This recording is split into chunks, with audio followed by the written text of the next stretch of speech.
പ്രസംഗിക്കണമെന്ന് ദൈവത്തോട് ചോദിച്ചപ്പോൾ ఇక్కడ ఏ వాక్యం మాట్లాడాలో యేసుతో అడుగుతుండగా ദൈവത്തിന്റെ ആത്മാവ് ആവർത്തിച്ച് എന്നോട് പറഞ്ഞൊരു കാര്യം, దేవుడు ఆత్మ పదే పదే నాతో ఒకే మాట చెప్పారు, ജനത്തെ ധൈര്യപ്പെടുത്തണം, ఈ ప్రజల్ని ధైర్యపరచమని, ഭയപ്പെടേണ്ടെന്ന് പറയണം. భయపడొద్దని చెప్పమని చెప్పారు. ഞാൻ ആ നിശ്ചയദാർഢ്യത്തോടാണ് ഇന്ന് രാത്രി നിങ്ങളോട് സംസാരിക്കുന്നത്. దేవుడు చెప్పిన దేవతోనే ఈ రాత్రి నేను మీతో మాట్లాడతాను. ഏതെല്ലാം വിഷയങ്ങളെ മധ്യ നിങ്ങൾ ഭയപ്പെട്ട് നിൽക്കുന്നുണ്ടോ? ఏ విషయంలో మీరు భయంతో ఉన్నారో నాకు తెలియదు, ధైర్యമായിരിക്കെ, కానీ ధైర్యం తెచ్చుకోండి. ദൈവം നിങ്ങൾക്ക് വേണ്ടി ചെയ്യും. ఎందుకంటే దేవుడు నీ కోసం కార్యం చేస్తాడని దేవుడు చెప్తున్నాడు.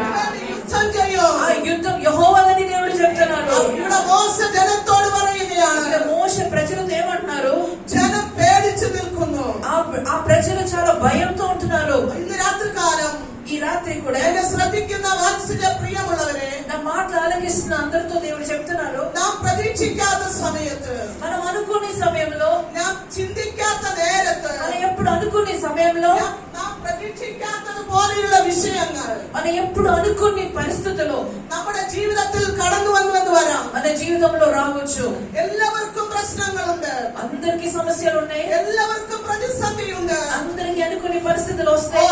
നിങ്ങളുടെ മുന്നിൽ നിൽക്കുന്ന ഞാനും പ്രശ്നങ്ങളെ അഭിമുഖീകരിക്കുന്നവളാണ്. నీ ముందు నిలబెడితే నేను కూడా చాలా రకరకమైన సమస్యల్లో ఉన్నాను. നാം ലോകത്തിലാണ് ജീവിക്കുന്നെങ്കിൽ നമുക്ക് പ്രശ്നങ്ങളുണ്ട്. మనం ఈ లోకంలో ఉన్నప్పుడు మనకి సమస్యలు ఉంటాయి, പക്ഷെ നമുക്കൊരു വ്യത്യാസമുണ്ട്. కానీ మనకు ఒక తేడా ఉంది. ആ പ്രശ്നങ്ങളെ നാം എങ്ങനെ ഓവർകം ചെയ്യുന്നു, ఆ సమస్యలు మనం ఎలాగ అధిగమిస్తున్నారు అన్నది. ലോകത്തിലുള്ള മനുഷ്യർ, ఈ లోకంలో ఉన్నవారు, ആ ദൈവത്തെ അറിയാത്തവർ, దేవుడు ఎవరు ఎరగని వారు, അവർക്ക് പ്രശ്നങ്ങളെ അഭിമുഖീകരിക്കാൻ കഴിയാതെ വരുമ്പോൾ, వారి సమస్యల్లో పడిపోతున్నప్పుడు, അവർ ചിന്തിക്കുന്ന രീതിയിൽ അതിന് സൊല്യൂഷൻ കണ്ടെത്താൻ കഴിയാതെ വരുമ്പോൾ, వారికి అనుకున్న రీతిలో ఒక సొల్యూషన్ వారికి లేనప్పుడు, അവർ ചെയ്യുന്ന കാര്യം వారు ఏం చేస్తారంటే അല്പം പോയിസൺ കഴിക്കുന്നു, కొంచెం విషం తినేస్తారు, അല്ലെങ്കിൽ വേറെ മാർഗങ്ങൾ ഉപയോഗിക്കും, లేకపోతే ఏదో అనవసరమైన మార్గం ఎదురు చూస్తారు, സൂസൈഡ് ചെയ്യുക. హత్య కోసం ఎదురు చూస్తారు. ദൈവമക്കളാണ്, നമുക്ക് അങ്ങനെയില്ല. కానీ దేవుని బిడ్డలైన మనం అలాగా ఆలోచించకూడదు. രാത്രി ഞാൻ എല്ലാവരോടും പറയുകയാണ്, ఈ రాత్రి ఇక్కడ కూర్చొని మీ అందరితో నేను మాట చెప్తున్నాను.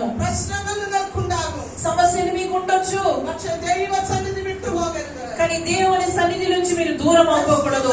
ഓവർകം ചെയ്യുവാൻ, సమస్యల్ని అధిగమించడానికి, അതിനെ എങ്ങനെ കൈകാര്യം ചെയ്യണമെന്ന്, దాన్ని ఎలాగ హ్యాండిల్ చేయాలని, അതിനെ നേരെ എങ്ങനെ നിൽക്കണമെന്ന് ఆ సమస్యతో ఎలా పోరాడాలని നിനക്ക് ആലോചന പറഞ്ഞു തരുന്നത് പരിശുദ്ധാത്മാവാണ്. మీకు ఎవరు చెప్తారని తెలుసా? పరిశుద్ధాత్మ దేవుడే చెప్తారు. പ്രിയ കുഞ്ഞുങ്ങളെ, ఇక్కడ కూర్చుని యవన బిడ్డలతో దేవుడు మాట్లాడుతున్నారు. നിങ്ങളുടെ പ്രായത്തിനനുസരിച്ച സമ്മർദ്ദങ്ങൾ ഉണ്ടാകും.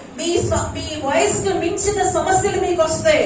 സ്കൂളിലും കോളേജിലും പഠിക്കുന്ന യൂത്തിനോട് ഞാൻ പറയട്ടെ, ఒక్కొక్కసారి ఈ ఏజ్ ను తగినట్టుగా ప్రెషర్స్ మీకు వస్తుంది. കുടുംബ ജീവിതം നയിക്കുന്ന പ്രിയ ദാസന്മാരോട് ഞാൻ പറയട്ടെ, కుటుంబ జీవితం నడిపిస్తున్న తండ్రులతో నేను మాట్లాడుతున్నాను. നമ്മുടെ ജീവിതത്തിൽ അഭിമുഖീകരിക്കുന്ന പ്രശ്നങ്ങൾ വരാം. ఒక్కొక్కసారి అనుకోని సమస్యలు మీ జీవితంకి వస్తుంది.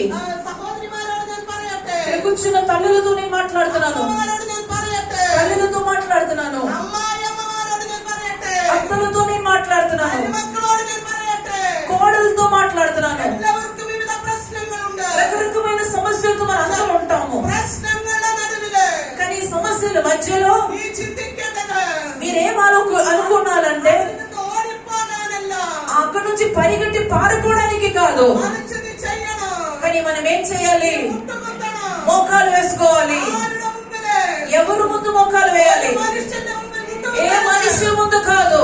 നിന്റെ വീട്ടിലേക്ക് നീ പോകരുത്. మీ ఇంటికి వెళ్ళిపోకూడదు. നിന്റെ സഹോദരന്മാരെ നീ ആശ്രയിക്കരുത്. మీ ఇరుగు పొరుగు వారితో మీరు ఆధారపడకూడదు. നിന്റെ അപ്പനെയോ അമ്മയെയോ ആശ്രയിക്കരുത്. మీ తల్లిదండ్రులతో మీ బాధ చెప్పుకోవడం కాదు, നീ ആരിൽ ആശ്രയിക്കണം? కానీ ఎవరి మీద నమ్మాలి? എവിടെ മുട്ടുകുത്തണം? ఎక్కడ మోకాలు వేసుకోవాలి? നിനക്ക് വേണ്ടി ജീവനം തന്ന, మీకోసం జీవనిచ్చిన, നിനക്ക് വേണ്ടി മരിച്ചടക്കപ്പെട്ട് ഉയർത്തെഴുന്നേറ്റ, మీకోసం చనిపోయి పునరుద్ధానం పొందుకున్న, ഇന്നും നിനക്ക് വേണ്ടി പക്ഷപാതം ചെയ്യുന്ന, ఈ రోజు కూడా మీకోసం అక్కడ ఏడ్చి మీకోసం మొరపెడుతున్నా, ഇന്ന് നിന്നെ ചേർത്ത് നിർത്തുവാൻ നിന്റെ അടുത്ത് നിൽക്കുന്ന మీ దగ్గరే మిమ్మల్ని హత్తుకొని నుంచుంటున్నా യേശുവിന്റെ പാദത്തിൽ ఆ యేసు దగ్గర మీరు మోకాలు వేసుకోవాలి.